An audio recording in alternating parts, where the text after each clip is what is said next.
Easter morning, I was up and walking towards the CDTC shuttle pickup spot at 6 a.m.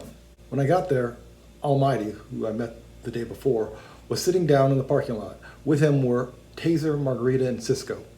I listened to them while my head cleared. I completely ignored the light coming from a nearby storefront. Just as I saw Dipper and Bootstrap's headlamps coming down the street towards us, a man stepped out of the storefront and said something like, "Are you all coming in?" It was Cliff, our shuttle driver. Apparently the CDTC has a physical office in Lordsburg. He had us sign the shuttle logbook. He then offered a complimentary backcountry bidet and a CDT hang tag. I took the hang tag.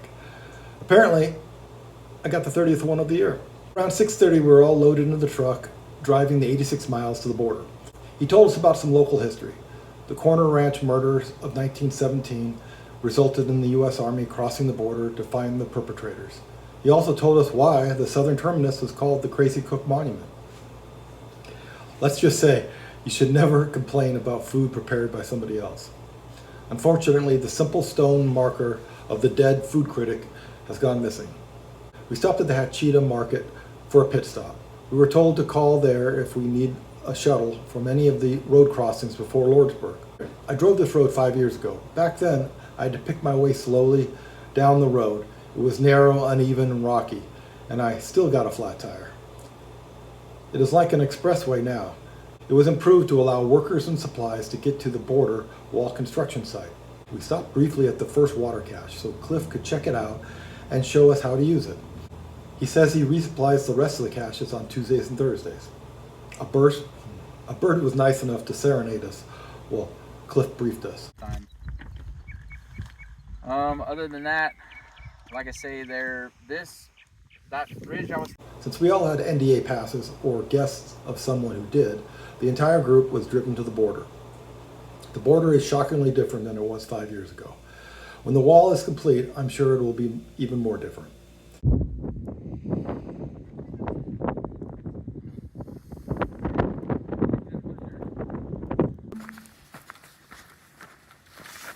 We took lots of photos at the monument.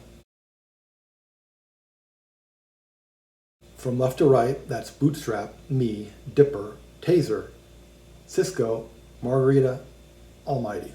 About 9 a.m., I left the border behind.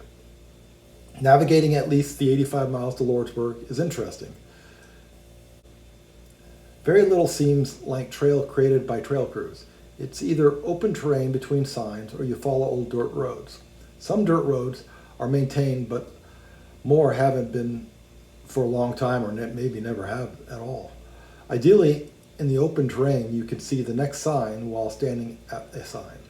Many of the times, you have to rely on far out. You just zigzag back and forth across the red line until the next sign comes into view or you find what you think is the trail underfoot.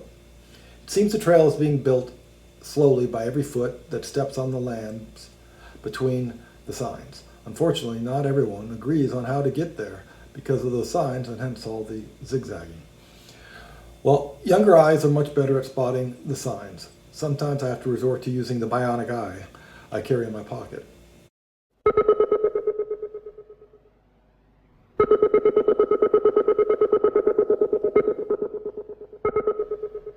Before long, I found a 1 mile marker.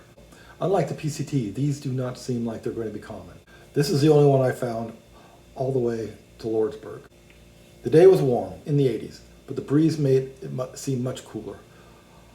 Other than the water caches set up and maintained by the CDTC, the only other water source is in tanks. Tank, in this sense, could be used in the modern sense, or, like the Old West sense, a natural pool or cistern. The tanks could be a giant drum standing on its side or upright, a trough, a massive tire, or a hole in the earth, often with a built-up berms around it. Many of the tanks have a defunct windmill next to it, which used to drive water out of the ground and into them. This one at mile 2 is filled by a pump powered by the sun. Near the tanks are often salt licks for the cows. There are a lot of bones strewn about along the trail, which is evidence that not all the cows make it into burrs. Some could be misidentified as human, I suppose. like this one, which made me think about the famous line from Dances with Wolves. Somebody back east is saying, why don't she write? Walking through the desert, I could hear my dad's words that he told all the grandkids. You see, he lives in the desert. Watch out for the pokies and the stickies. Well, I guess I didn't heed his words. Some of the pokies are pretty, though.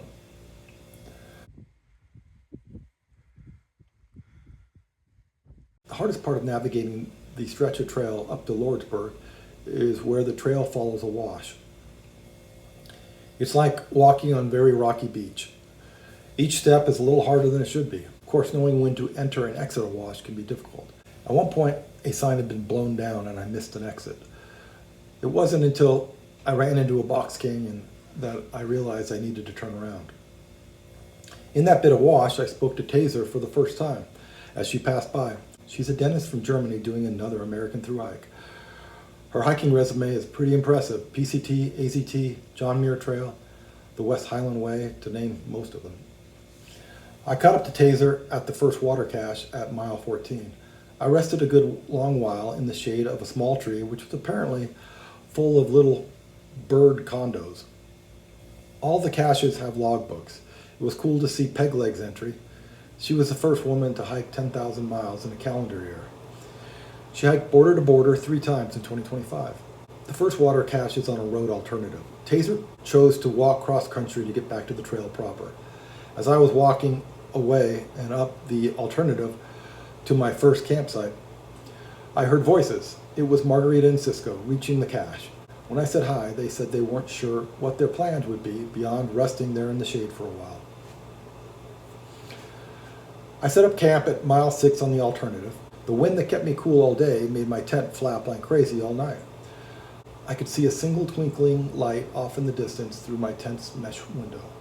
In the morning, I got going around 7:30. Not a single vehicle drove by during the night.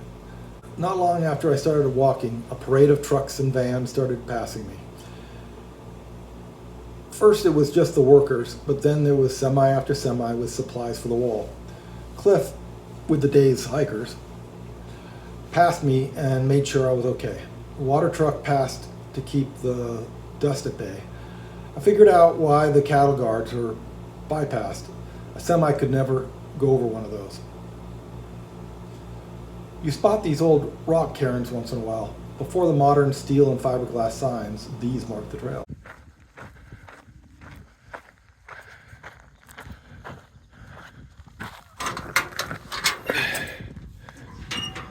When I got to the second water cache, I saw Taser had beat me there. Little did I know she was resting up at the road crossing near the information sign just ahead. I prepped breakfast at the water cache and kept going.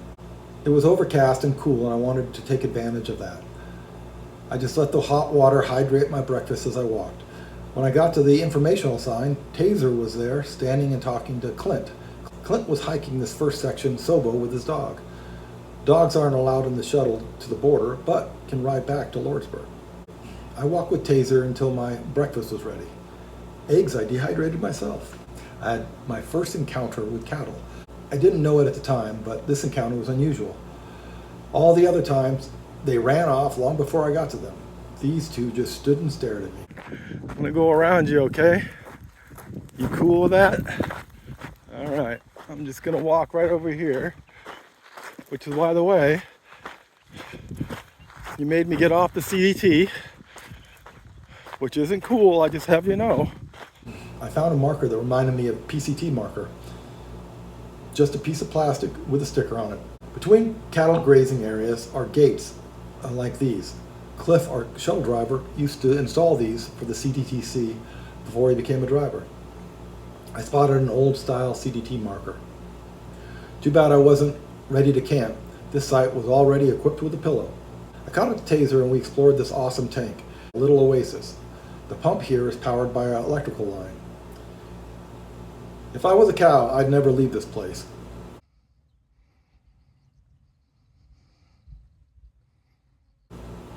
Taser got some water. Every so often we passed a little water cache that was not meant for us. Thanks to Taser's young eyes, I got to see a pronghorn. We camped at the third cache at mile 45. It was a tough 25-mile day, but the end was a lot easier because I had someone to talk to. As I got out of my tent the next morning, Taser was ready and moving out. She got to take advantage of the cool desert air. I wanted to make breakfast and eat there next to the all-you-can-eat water buffet. At the road crossing near the water cache, I got my first cell reception. It was only 7 a.m. back home, but I called Julie to tell her I was doing okay. I woke her up. Oops. I started the habit of touching the CDT signs when they were on my right, like they were prayer wheels in Nepal.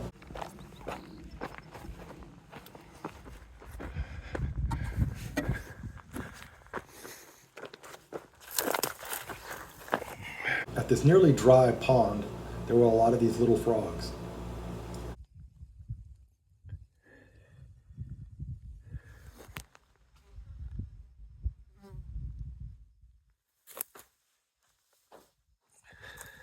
Speaking of wildlife, here's a bug. I saw lots of ordinary lizards and a horny toad. Birds, too.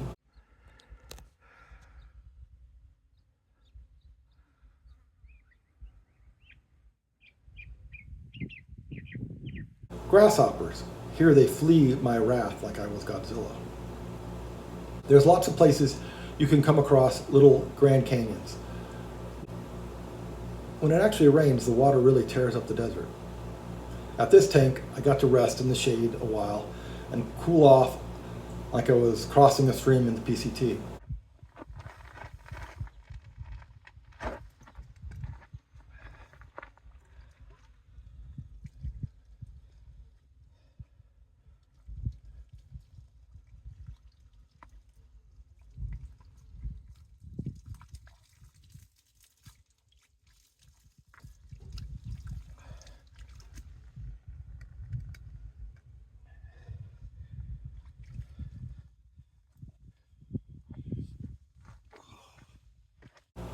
Here's some desert flowers.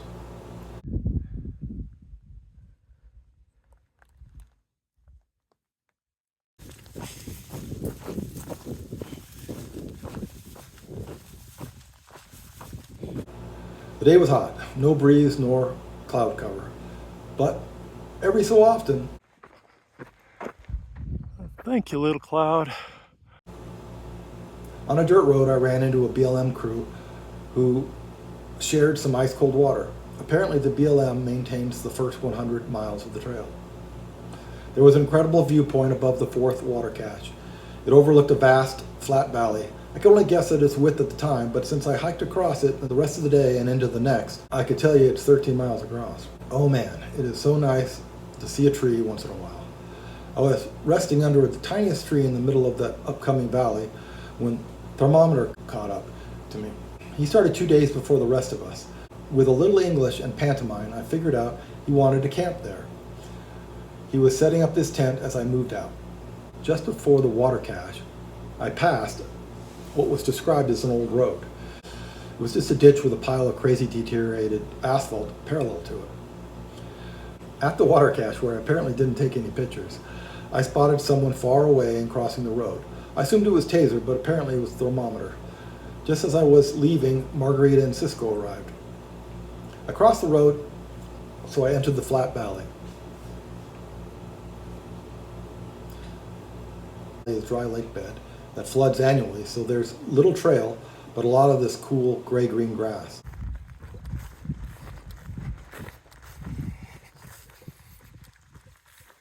Look, a cattle guard that actually guards cattle.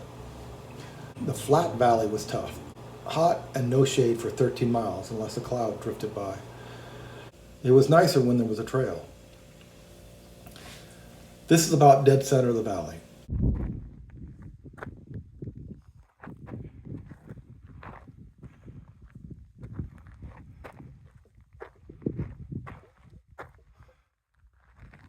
I ran into another trail crew. They were putting up gates like this one. They were going to be out in the bush for 8 days. Right after the trail work, I caught up to a man and woman hiking slowly and listening to music. They started out 4 days before our shuttle crew. They were getting support from the woman's husband. Then I passed thermometer. He was resting on the side of the trail. I was told by the trail crew that he is Korean. His English is limited, but better than my non-existent Korean. With a lot of hand gestures, we exchanged trail names before I continued on. As I approached this tank, I caused a little stampede.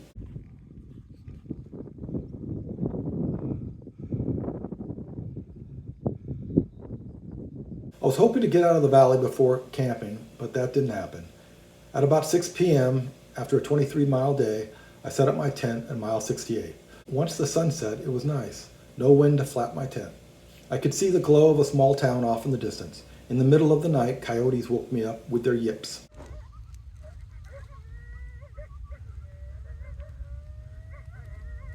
A town day, I got up early. I assure you that is the moon. Hiking before the sun comes up really makes you feel like a thru hiker. When I finally crossed the valley, I took a break to appreciate the accomplishment. The last day of the section was the hottest. My feet were giving me trouble, but the promise of town kept me going. This tractor seemed to quit right there while it was making this road. 4 miles away, I could see town.